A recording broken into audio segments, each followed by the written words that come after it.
गीतावली पढ़ चुके हैं, अब दोहावली पढ़ रहे हैं। 5 तक पढ़ चुके हैं। छठा यहाँ से देखिए। ग्रह भेषज जल पवन पट, पाई कुजोग सुजोग, होई कुवस्तु सुबस्तु जग, लखन सुलक्षण लोग। ग्रह, ग्रह माने होता है नक्षत्र। भेषज, भेषज माने होता है औषधि। पट वस्त्र, कुजोग कुसंग, कुजोग माने होता है कुसंग, सुजोग माने सत्संग। ग्रह भेषज, ग्रह भेषज माने औषधि, जल पानी, पवन वायु, पट तथा वस्त्र।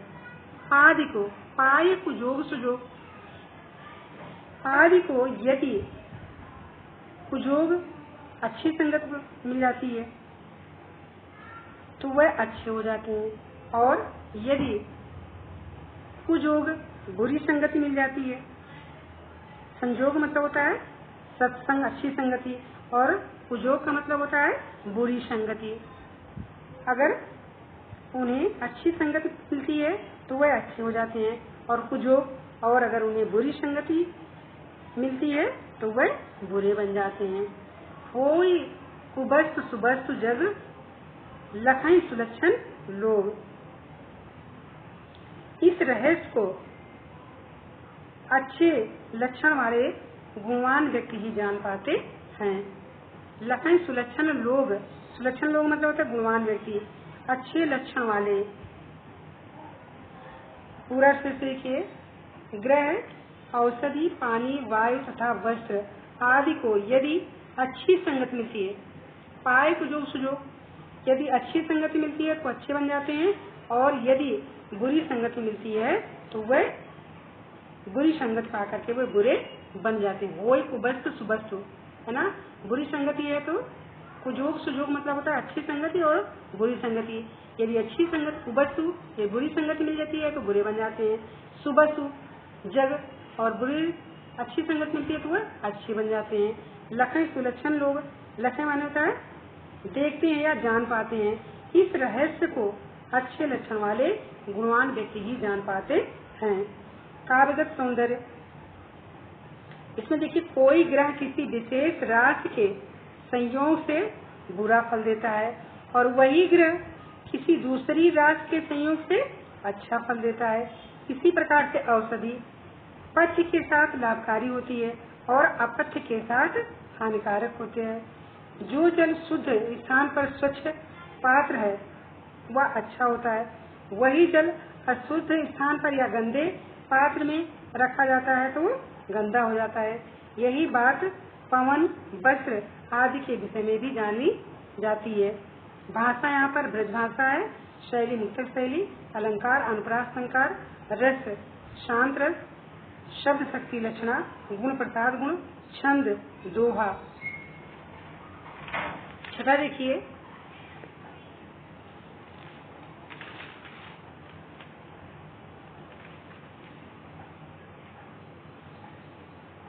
जो सुनी समझ अन्य तीरथ, जगत रहे जो सोए, उपदेश बो जगाए बो, तुलसी उचित न होए।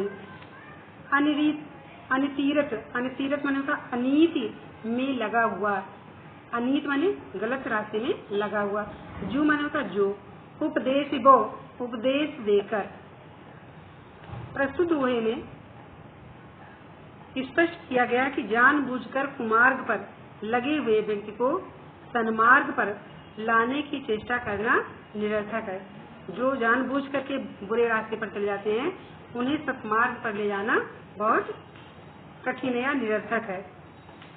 देखिए, जो सुनी समझ, जो सही मार्ग के बारे में सुन करके, सुनी मतलब सुन करके, समझ और समझ करके भी अनतीरथ अनीतिपूर्ण कार्य करते हैं, जागत रहे न सोए, जो जानबूझकर भी अनुचित कार्य में लगा रहता है और जो जागते हुए भी सोता रहता है। जागत रहे जो सोए, जो जागते हुए भी सोता रहता है, अर्थात जो अपने ज्ञान चक्षुओं को खोलने का प्रयास ही नहीं करता।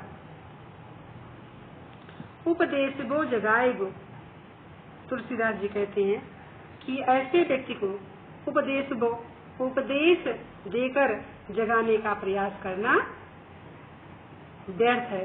तुलसी उचित न हो, तुलसीदास जी कहते हैं उचित नहीं है, अर्थात व्यर्थ ही सिद्ध होता है। ऐसे व्यक्ति को कितना भी उपदेश दे लीजिए वह सत्मार्ग पर नहीं आते। और आप देखिए, जो सही मार्ग के बारे में सुनकर समझ करके अनिष्टपूर्ण कार्य में लगा रहता है, जो जानबूझ कर भी अनुचित कार्य में लगा रहता है, जो जागते हुए भी सोता रहता है, अर्थात जो अपने ज्ञान चक्षुओं को खोलने का प्रयास नहीं करता, तुलसीदास जी के मतानुसार ऐसे व्यक्ति को उपदेश देकर जगाने का प्रयास करना व्यर्थ ही सिद्ध होता है। ऐसे व्यक्तियों को कितना भी उपदेश दे दीजिए वह सत्मार्ग पर नहीं आते हैं। काव्यगत सौंदर्य, सब कुछ जानकर भी जो अनुचित मार्ग पर लगा हुआ है, ऐसा व्यक्ति किसी गंभीर हानि के पश्चात ही सही मार्ग पर आता है। इसलिए ऐसे व्यक्तियों को सदाचार पूर्ण उपदेशों का कोई प्रभाव नहीं पड़ता। भाषा, ब्रजभाषा, अलंकार, अनुप्रास, रस, शांत रस, शब्द शक्ति, लक्षणा, गुण प्रसाद गुण, छंद, दोहा। फिर देखिए, बरसत हरसत लोग सब, करसत लखै न कोय, तुलसी प्रजा सुभाग से भूप भान सुख होय। करसत खींचते हुए या ग्रहण करते हुए, लखै माने देखता है, भूप माने राजा। बरसत, तुलसीदास जी कहते हैं कि सूर्य जब पृथ्वी से जल को ग्रहण करता है, बरसत हर्षत लोग सब, करसत लखै न होय। अच्छा, अर्थात तुलसीदास जी कहते हैं कि सूर्य जब पृथ्वी से जल को ग्रहण करता है, अर्थात खींचता है, तब उसे कोई नहीं देखता। बरसत हर्षत लोग सब, करसत लखै न कोय। परंतु वही सूर्य जब जल बरसाता है तो लोग प्रसन्न हो जाते हैं। बरसत बरसाता है, हर्षत माने होता प्रसन्न होते हैं, लोग सब सभी लोग। करसत माने होता खींचना, और जब वो खींचता है तो किसी को दिखाई नहीं देता है। अर्थात जब सूर्य इस पृथ्वी से जल ग्रहण करता तो या खींचता है तो उसे कोई नहीं देखता है, लेकिन वही सूर्य जब जल बरसाता है तो सब लोग उसे देख करके प्रसन्न हो जाते हैं। तुलसी प्रजा सुभाग से भूप भानु सु होय।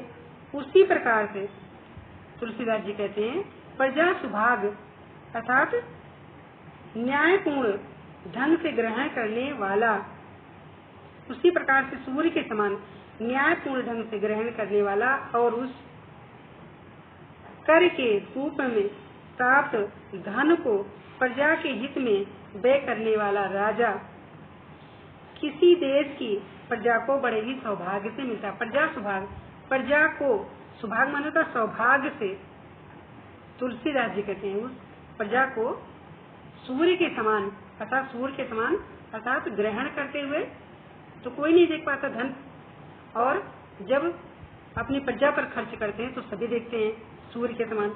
अर्थात राजा प्रजा के हित में जब व्यय करता धन तो राजा किसी देश की प्रजा को बड़े ही सौभाग्य से ऐसा राजा मिलता है। पूरा देखिए, तुलसीदास जी कहते हैं कि सूर्य जब पृथ्वी से जल ग्रहण करता है या खींचता है तब उसे कोई भी नहीं देखता, परंतु वही सूर्य जब जल बरसाता है तो लोग प्रसन्न हो जाते हैं। इसी प्रकार से सूर्य के समान न्यायपूर्ण ढंग से कर ग्रहण करने वाला और उस कर के रूप में प्राप्त धन को प्रजा के हित में व्यय करने वाला राजा किसी देश की प्रजा को बड़े ही सौभाग्य से प्राप्त होता है।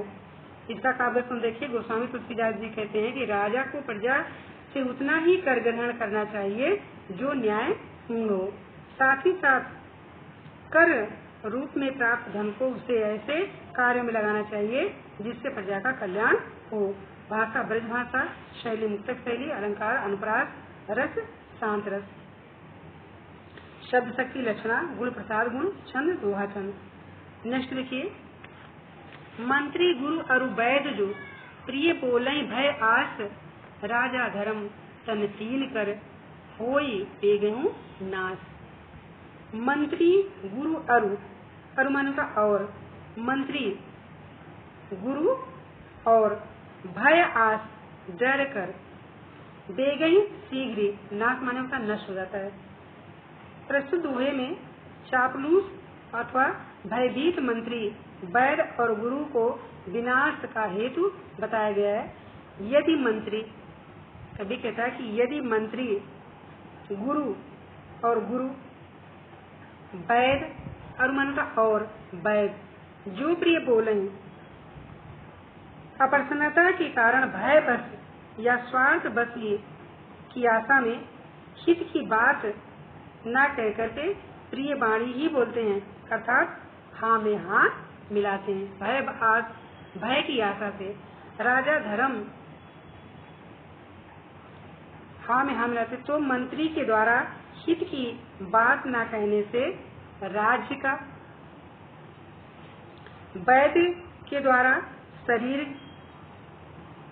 राज धर्म तन, अर्थात वैद्य जो होता है वह वैद्य के द्वारा शरीर का और गुरु के द्वारा धर्म का, ये तीनों शीघ्र विनाश हो जाते हैं।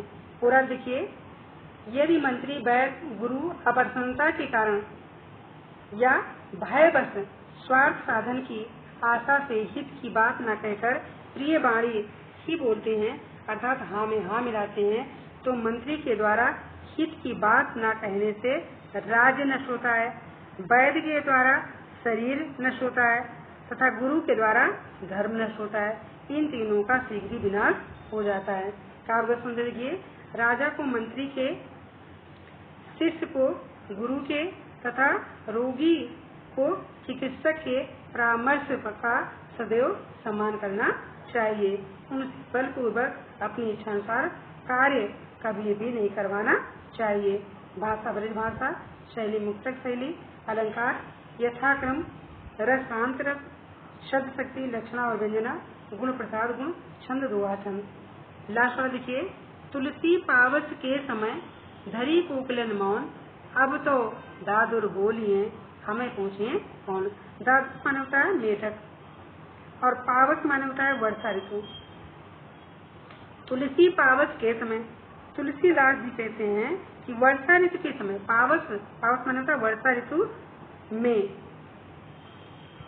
धरी कोकिलन मौन, कोयल यह समझकर चुप हो जाती है कि अब तो दादू बोली है कि अब तो केवल मेढक टर्राएंगे और उनकी टर के आगे हमारी मधुर वाणी कौन सुनेगा, हमें पूछिए कौन, अर्थात हमारी मधुर वाणी कौन सुनेगा। अर्थात बुरा समय आने पर ढोंगियों और गुणहीनों की ही चलेगी, गुणवानों का सम्मान नहीं होगा, इसलिए वे तटस्थ भाव से चुप हो जाते हैं। तुलसी पावस के समय, तुलसीदास जी कहते हैं कि वर्षा ऋतु के समय कोयल जो है मौन धारण कर लेती है, अर्थात चुप हो जाती है। अर्थात कोयल यह समझकर चुप हो जाती है कि अब तो मेढक टर्राएंगे, अर्थात वर्षा ऋतु आ गया है, अब केवल दादू मानी मेढक ही बोलेंगे, टर्राएंगे। उनकी टर के आगे हमारी मधुर वाणी हमें पूछिए कौन, अर्थात हमारी मधुर वाणी कौन सुनेगा। अर्थात बुरा समय आने पर ढोंगियों और गुणहीनों की ही चलेगी, गुणवानों का सम्मान नहीं होगा, इसलिए वे तटस्थ भाव से चुप ही हो जाते हैं। जो विद्वान लोग होते हैं वो ऐसे समय में चुप हो जाते हैं। काव्य का सुंदर देखिए, दुष्टों की शक्ति बढ़ जाने पर सज्जनों की बात कोई नहीं सुनता, यह बात सर्वसत्य है। भाषा ब्रज भाषा, शैली मुक्तक शैली, अलंकार नियुक्त अलंकार, रस शांत रस, शब्द शक्ति, अविधा एवं लक्षणा, गुण प्रसाद गुण, छंद दोहा छंद।